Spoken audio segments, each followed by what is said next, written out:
Time for another coffee with Kilroy, or what I like to call beverage in a book.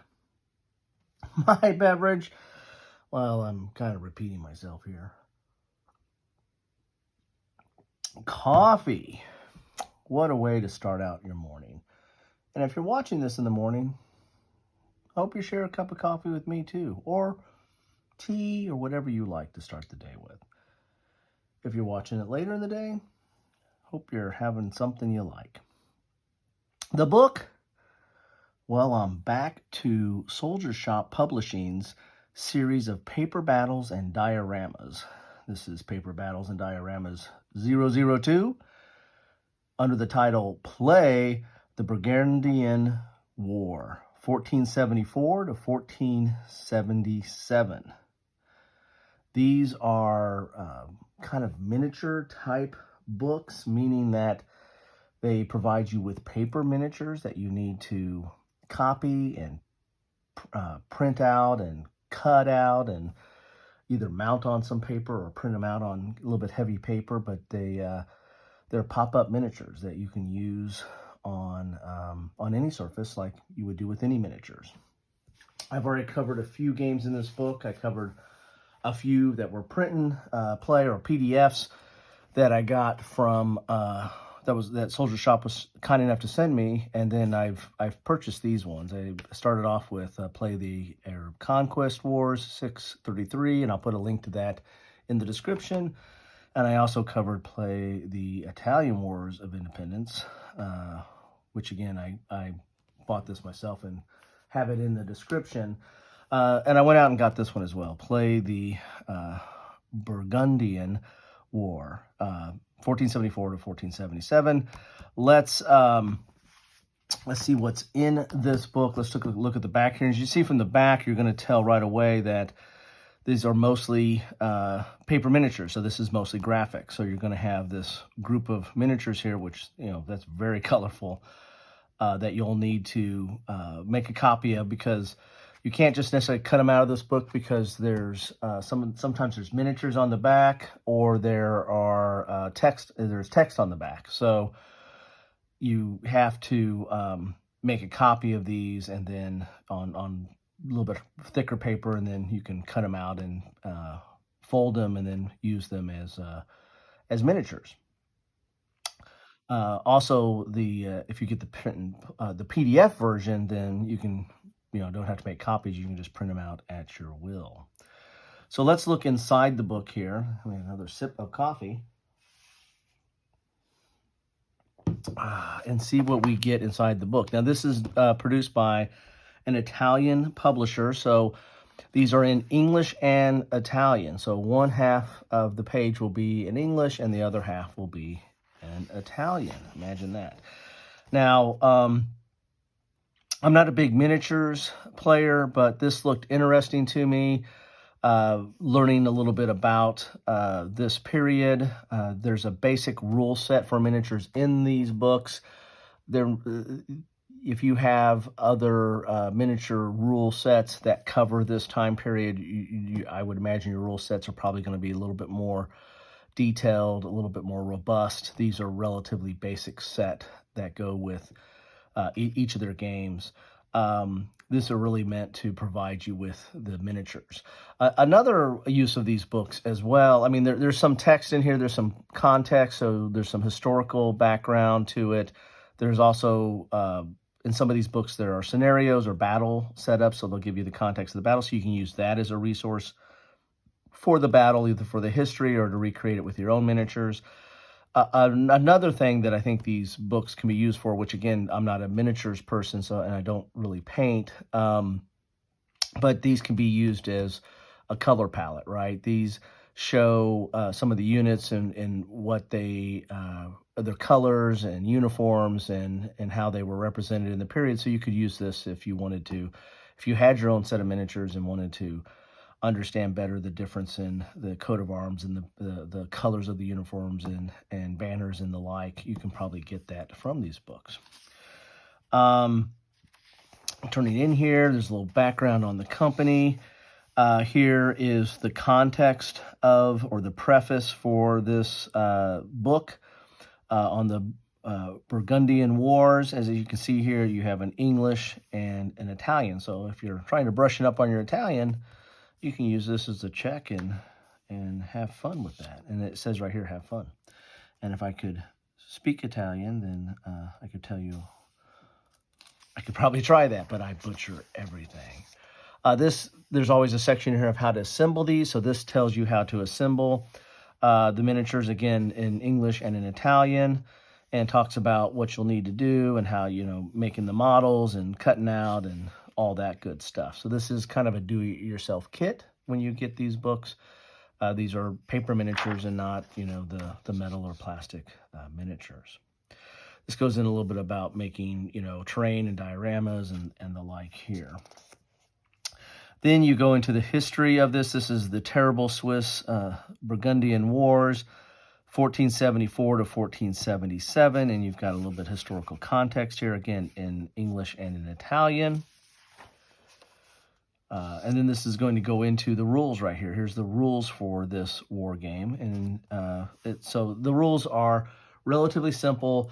They are a little bit different because, they cover different periods, anywhere from, the ancients or early Middle Ages, all the way up to, gunpowder or early gunpowder. So there's a lot of different coverages here, so the rules, have to be accordingly. You go from bows and arrows to gunpowder, you're going to have to change the rules a little bit and have a little bit different range and reload in there. And a lot of these rules you can see deal with that.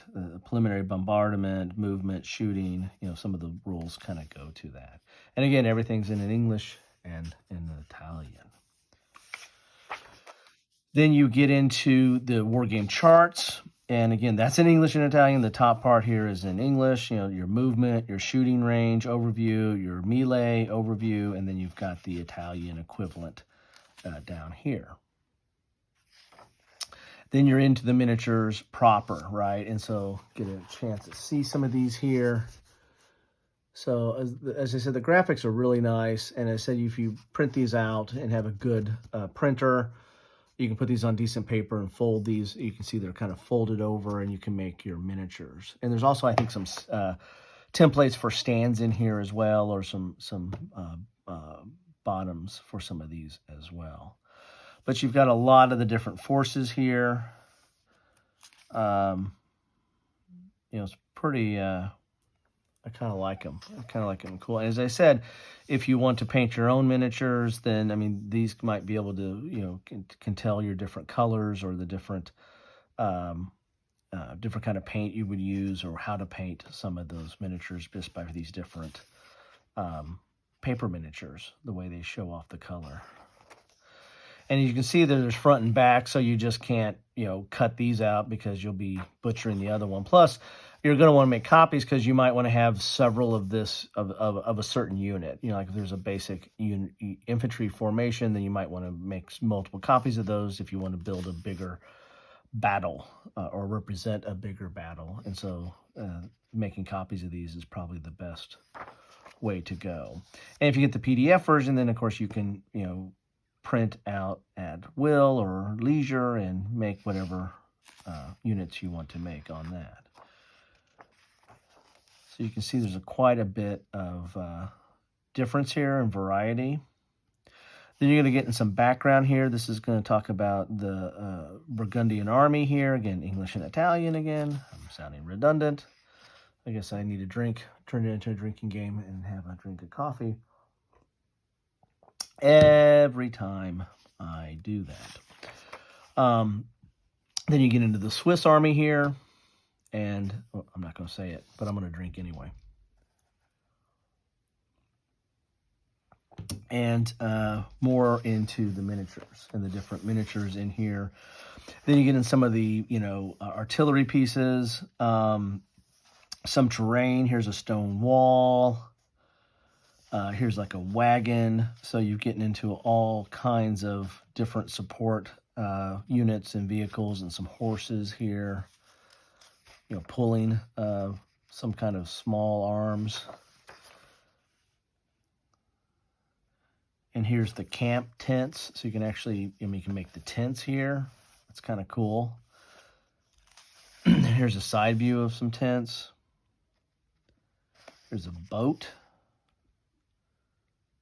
There's somebody drowning here. That's pretty cool. I don't know if that sounds cool. I just think the image sounds cool. So hopefully somebody will help that guy. You can see all the images here. Let's get a close up so you can see these a little bit better.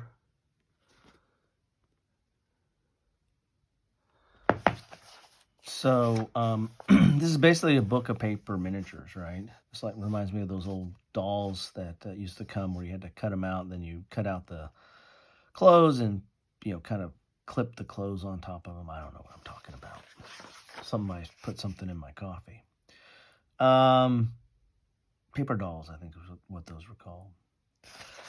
But really cool art there.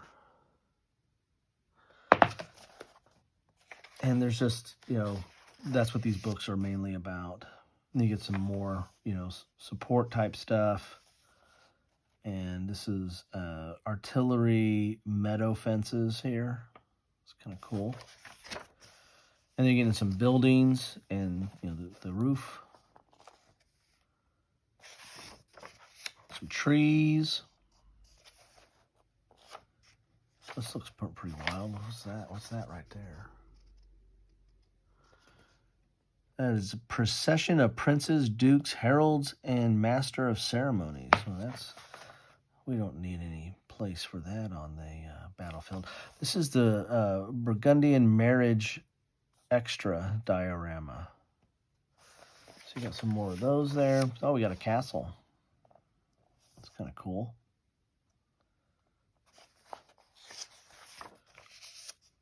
Then we got sceneries for the Burgundian Wars. So a little bit of background here. Here's a map here. So this is dealing with a specific battle.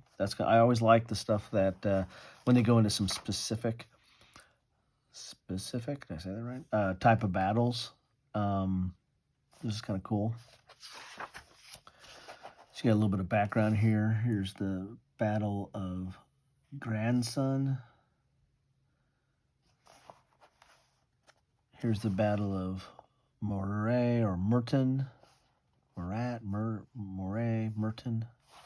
I'm probably butchering it in 3 ways and in 5 languages. Imagine that. So I like it when they go into a little bit of history. Here's the Battle of Nancy. So it looks like I got at least 3 battles in here. That's kind of cool. Like that. And then, this is a sample of some of the other books here. So have that one now, and Landsrek was one of the PDFs. And the other 2 are not listed here. And there you have it. That is a book from Soldiershop Publishing. This one called Play the Burgundian War, 1474 to 1477. Love to know what you think about these. Are these something you're interested in? If you're a diehard miniatures player, you probably want, the real thing, the tactile, the metal or plastic or whatever you use type miniatures. But, this is a little bit lower budget way of doing that because you can make multiple copies and kind of build a force however big you want to build it.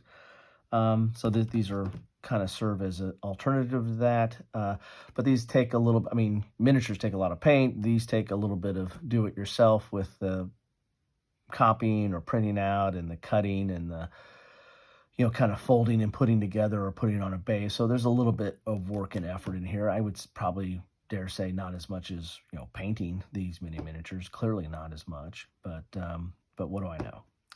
Anyway, that's what I have for you today. Thanks for stopping by and having a cup of Joe or whatever you're drinking.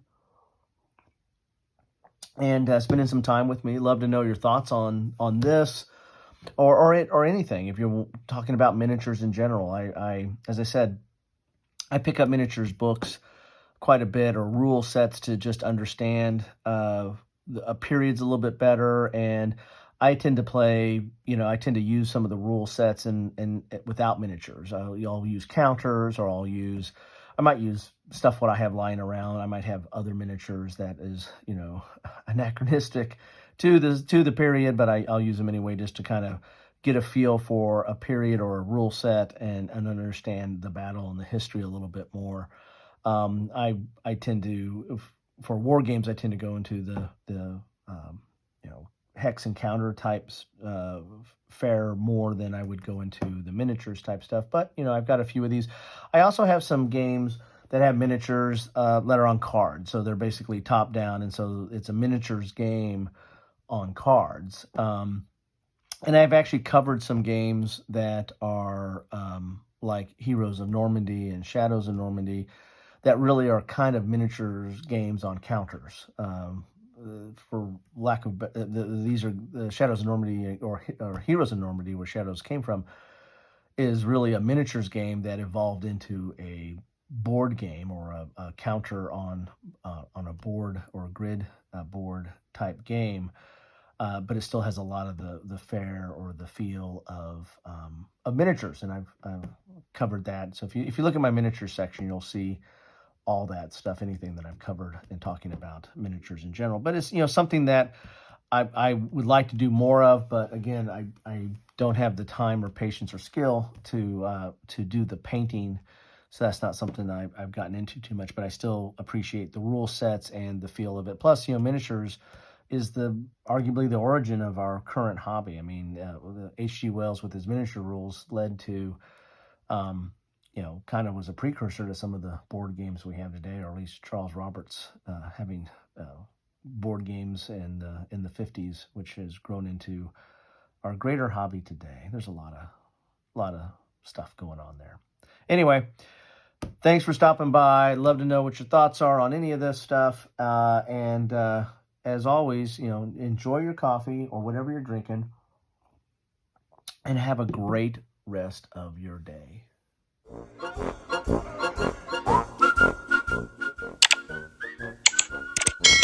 Thanks for watching.